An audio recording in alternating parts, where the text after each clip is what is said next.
Hello, today we will guide you through how to solve Cloudflare error.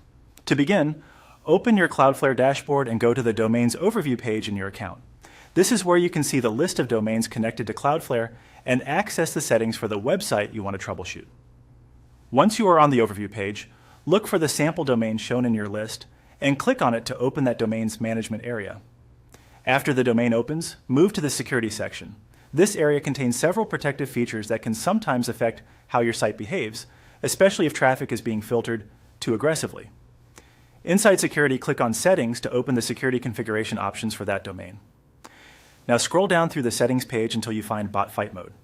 This feature is designed to help block unwanted automated traffic, but in some cases it can also contribute to access issues or unexpected errors. When you locate Bot Fight Mode, click the toggle button to turn it off. If you are troubleshooting a Cloudflare-related issue, disabling this setting can help determine whether it is part of the problem. Make sure the change is applied before moving on. Next, go to the caching section from the main navigation for the domain. Caching can improve performance by serving stored versions of site content, but if outdated files are being delivered, it can also cause problems to persist even after a fix has been made elsewhere. Once you are in caching, click on Configuration.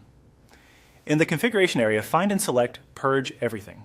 This clears the cached content stored by Cloudflare for the site, forcing fresh content to be loaded the next time visitors access it.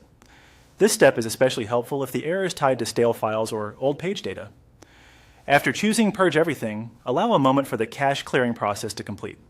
At this point, the main troubleshooting changes have been made.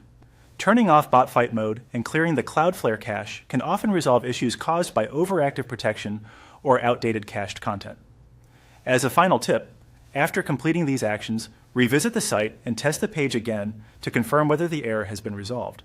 If the issue remains, repeating the check carefully can help ensure no setting was missed. That's it for this walkthrough. You have now gone through the key Cloudflare settings involved in this fix.